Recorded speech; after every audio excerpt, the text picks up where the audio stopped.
اور میں آپ کو بتاؤں بڑے بڑے موحدین موجود ہیں غیر مسلموں میں، اور بعض اوقات تو ان کی خدا کے ساتھ ایسی کمٹمنٹ ہے وہ مسلمانوں میں نظر نہیں۔ ایک بندہ کرسچن تھا، نام اس کا ذہن سے اتر گیا، یورپ میں ہی، اس نے اپنے بارے میں یعنی اس کی بایوگرافی اس نے خود بھی لکھی، بڑی زبردست بات اس نے، میں نے اس کے اوپر پڑھی ہے، یقین کریں بندے کے آنسو نہیں رکتے، ہے کرسچن۔ وہ کہتا ہے کہ میری عمر 70+ ہو چکی ہے اور مجھے ڈاکٹروں نے بلڈ کینسر ڈائگنوز کر دیا اور میں اس دن سے خوش ہوں۔ کہتے ہیں میں نے یہ بھی دیکھا ہے میرے ساتھ کتنے میرے لوگ ایک ایک کر کے فوت ہو گئے، اور میرے دوستوں کو جب کبھی کوئی بیماری کا پتہ چلتا تھا کہ تمہاری زندگی کے اتنے دن رہ گئے ہیں، تو وہ لگتا تھا اس اتنے دنوں سے پہلے ہی مر جائے گا غم سے، کیونکہ اس نے دنیا کی زندگی کو سب کچھ سمجھا تھا۔ کہتا ہے جس دن سے مجھے پتہ چلا ہے نا، تو میں تو بےتاب ہوں مرنے کے لیے۔ کہتا ہے اس لیے کہ میری عمر اس وقت 5 سال تھی۔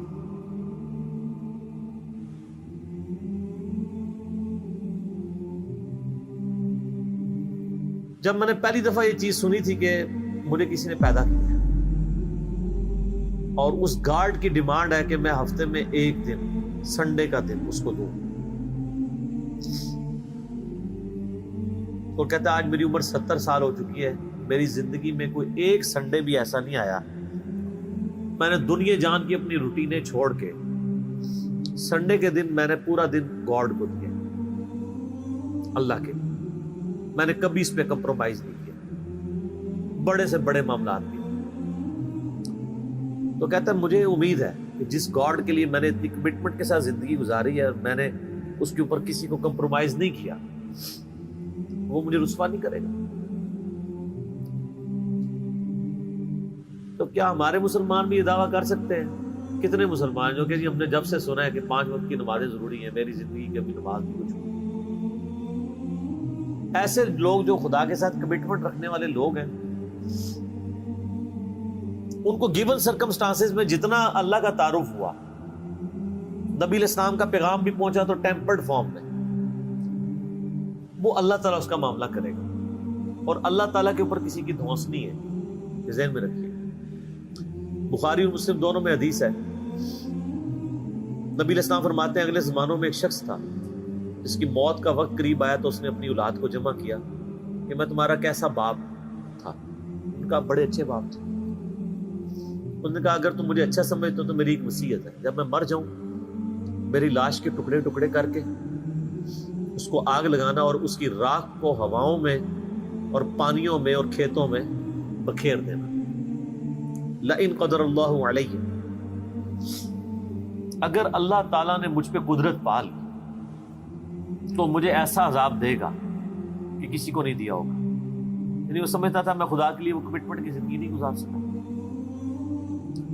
یہ حدیث بخاری مسلم دونوں میں ہے، مشکات میں دوسری جلد میں اللہ کی رحمت کے بیان میں آپ کو ملے۔ نبی علیہ السلام فرماتے ہیں جب وہ فوت ہو گیا اس کے پچھلوں نے یہی کچھ کیا، تو اللہ تعالیٰ نے ہواؤں کو پانیوں کو حکم دیا کہ اس کی راکھ سمیٹو، راکھ سمیٹی گئی، اللہ نے اسے زندہ کر دیا۔ اللہ نے کہا ہاں بھائی، جس چیز سے بھاگ رہا تھا وہی چیز سامنے آ گئی، یہ تو نے کیوں کیا؟ اس نے کہا یا اللہ میں تجھ سے بڑا ڈرتا تھا، میں اس طرح کی زندگی نہیں گزار سکا۔ اللہ نے فرمایا تیرا یہ یقین تھا کہ تجھے کوئی پوچھے گا؟ بس اتنی بات ہے۔ کہاں یا اللہ تھا، اور میں یہ سمجھتا تھا کہ اس طرح اگر میری راکھ یعنی کہ بکھیر دی جائے گی مجھے زندہ نہیں کر پائے گا، حالانکہ یہ عقیدہ کفر ہے، لیکن یہ کفر جزوی ہے، کلی نہیں ہے۔ کلی کفر یہ ہے کہ کوئی شخص کہے کہ مردے کو اللہ زندہ نہیں کر سکتا۔ اسی لیے میں کہتا ہوں یہ مسلمانوں میں جو جزوی شرک آیا ہوا ہے نا، تھوڑا ہاتھ ہلا رکھا ہے۔ جب تک کوئی اللہ کو، اللہ اور محمد کو عبداللہ مان رہے نا، اگر چھوٹے موٹے اس میں شرک آئے ہوئے نا، تھوڑا سا ہاتھ ہلا رکھے، آپ ہاتھ ہلا رکھیں، اللہ کا معاملہ اس کا معاملہ، اس کو سمجھائیں ضرور، اس کا شرک جزوی ہے، کلی نہیں ہے۔ کہ یا اللہ اسی لیے تو میں نے کہا تھا لئن قدر اللہ علیہ، اگر اللہ نے میرے پہ قدرت پال تو میں تجھ سے ڈر گیا، تو اللہ نے میں تجھے بخش دی۔ اللہ کو تو کوئی نہیں پوچھ سکتا نا کہ کسی کو گیون سرکمسٹانسز کیا دیے تھے، ان سرکمسٹانسز کے اندر اس نے کتنا بیسٹ پرفارم کیا۔ اب مسلمانوں کو بھی ذرا دیکھنا چاہیے کہ ان کو گیون سرکمسٹانسز کیا دیے گئے۔ ہم بالکل دین کے کنارے کنارے چل رہے ہوتے ہیں منافقین کی طرح۔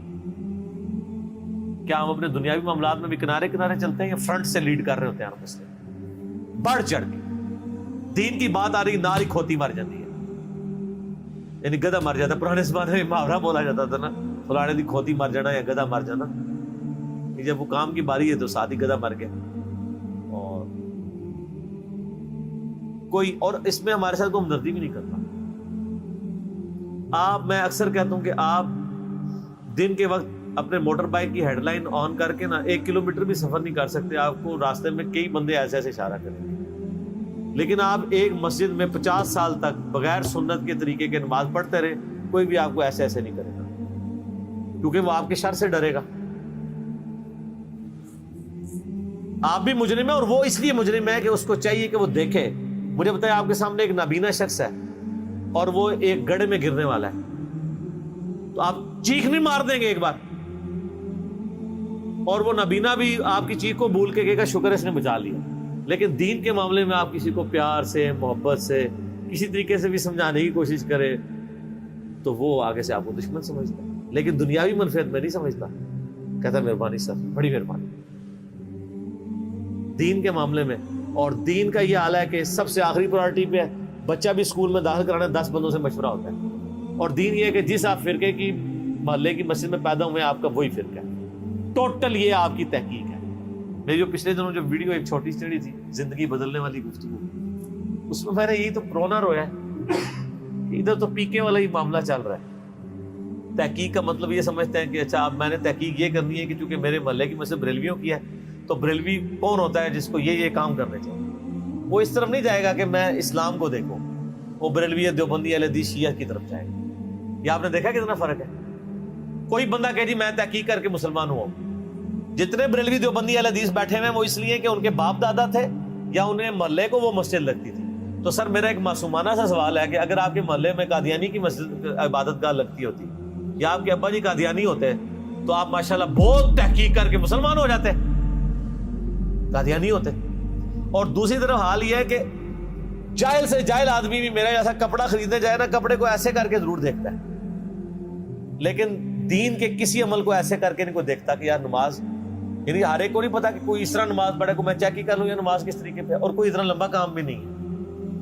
ایک مسئلے کو چیک کریں گے زیادہ سے زیادہ 1 یا 2 دن لگ جائیں گے، چلو 1 ہفتہ لگ جائے گا، سیریس لیں اللہ کوشش کریں تو انشاءاللہ اللہ تعالیٰ حق تک پہنچائے گا۔ تو باقی اللہ کے فیصلے۔ سر آخرت کے معاملے میں ڈرتا ہوں، یقین کریں کہ خدا بڑا بے نیاز ہے، ہمیں تو اپنی آخرت کی فکر ہے، سیدھی سی بات ہے۔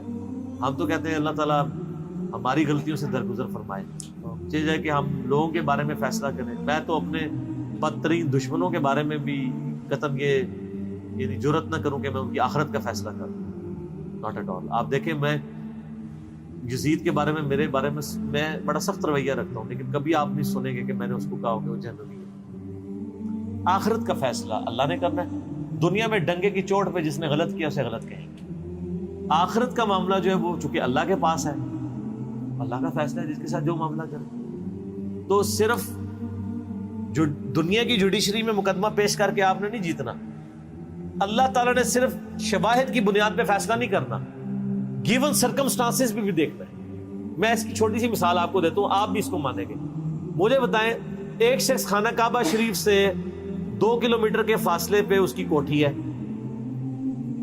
اور اس کا مکے میں کروڑوں کا بزنس ہے، اس کے پاس 3-4 ایئر کنڈیشن گاڑی ہیں، اور وہ ایئر کنڈیشن گاڑی میں بیٹھ کے ساری نمازیں آ کے حرم شریف میں پڑھتا ہے، کام جو اور کوئی نہیں۔ 1 لاکھ نماز کا ثواب یا 1000 نمازوں کا ثواب یا 10,000 نمازوں کا ثواب لے رہا ہے۔ اور ایک شخص پاکستان میں ہے اور اس کا حال یہ ہے کہ وہ جون جولائی کی تپتی دوپہر میں روڈ کے اوپر لک ڈالنے کی اس کی ذمہ داری ہے، اور اسی سے جو تھوڑی سی مزدوری اسے ملنی ہے اس نے جا کے بال بچوں کا رزق خریدنا ہے۔ ظہر کی نماز کا ٹائم ہوتا ہے مسجد وہاں سے دور ہے, اس کے پاس سواری بھی نہیں ہے, پیدل جا نہیں سکتا کیونکہ پیچھے سے نوکری سے نکال دیا جائے گا. وہ اپنا وہ گندا سا پرنا وہی زمین پہ ڈالتا ہے قبلہ رخ, اور قریب کسی ٹوٹی سے, کسی پانی کے نل سے یا کسی چشمے سے, اگر اسلام آباد میں نے دیکھا لوگوں کو ایسے, خصوصاً پٹھانوں کو, گرین بیلٹ میں نماز پڑھ رہے ہو.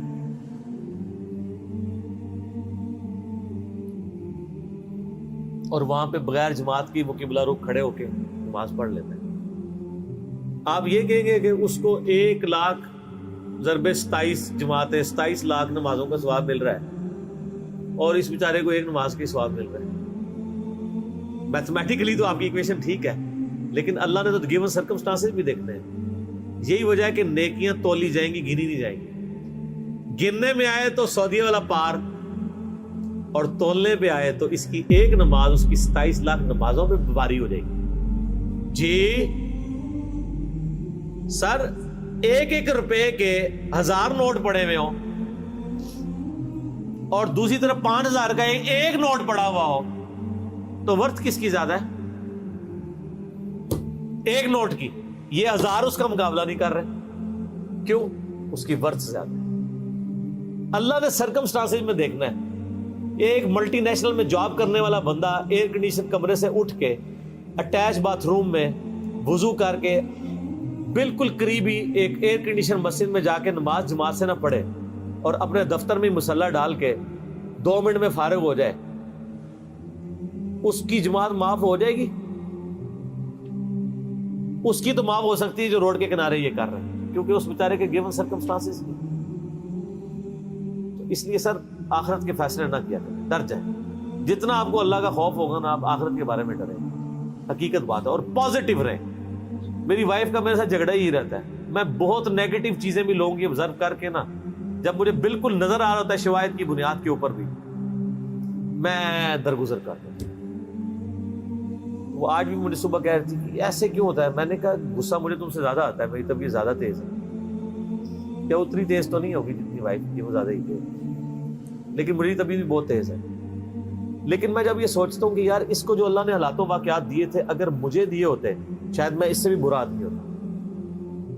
تو ہو سکتا ہے یار اس کو حالات ہی ایسے ملے ہوں. ساس بھی کبھی بہو تھی. ایک بہو اپنی ساس کے بارے میں اس وقت بات کر سکتی ہے جب وہ ساس بن کے اچھا پرفارم کرے اور پھر اپنی بایوگرافی لکھے کہ ہاں جی میری ساس تو یہ تھی اور میں یہ آئیڈیل ساس ثابت ہوں. اللہ کے فضل سے میں نے تو آج تک کوئی ایسی ساس نہیں دنیا میں دیکھی. وہ جب بہو ہوتی ہے نا, وہ اسی وقت ہی وہ آئیڈیل ساس کی کوالٹیز بتا رہی ہوتی ہے. جب اس پہ وہ حالات و واقعات آتے ہیں تو وہ اس سے بھی ورس پرفارم کر رہی ہو. اور یہ دیکھا ہے, اسی کو کہا جاتا ہے نا خدا گنجے کو ناخن نہ دے. تو شکر کریں کہ آپ گنجے اور آپ کو ناخن نہیں ملے ہوئے. اگر آپ کو ناخن ملے ہوتے تو آپ زیادہ اپنا نقصان کر لیتے. اس لیے پازیٹیو رکھیں, پازیٹیو ایٹیچیوڈ رکھیں. اس کا فائدہ یہ ہوگا کہ آپ کوڑ کوڑ کے مریں گے, آپ اچھی زندگی گزاریں گے, اور آپ کے بارے میں کسی کے بارے میں آپ کے دل میں میل نہیں آئے گا. میرا ادھر جتنا ویڈیوز میں غصہ ہوتا ہے نا, وہ اس لیے نہیں ہوتا کہ میں کسی سے نفرت کر رہا ہوتا ہوں. میں کہہ رہا ہوں اس کی وجہ سے اتنے ہزاروں لوگوں کا بیڑا غرق ہو رہا ہے, تو میں پورے پیشن سے بیان کرتا ہوں. ورنہ جو لوگ جن کے خلاف میں نے کلپ چڑھائے ہیں وہ بھی میرے سامنے آ جائیں, میں ان کے بھی ہاتھ چوم لیتا ہوں. تو منافقت نہیں کر رہا ہوتا ہوں. علمی اختلاف اپنی جگہ, اور کسی کی ہیومن ڈگنیٹی میں رسپیکٹ اپنی جگہ. پازیٹیو رہیں, بعض کا اثر کر جاتی ہے. دیکھیں نا اثرات آپ کو نظر آ رہے ہیں, تبدیلی آ نہیں گئی, آ جاتی تبدیلی. ٹھنڈا کر کے کھایا, ٹھیک ہو گیا.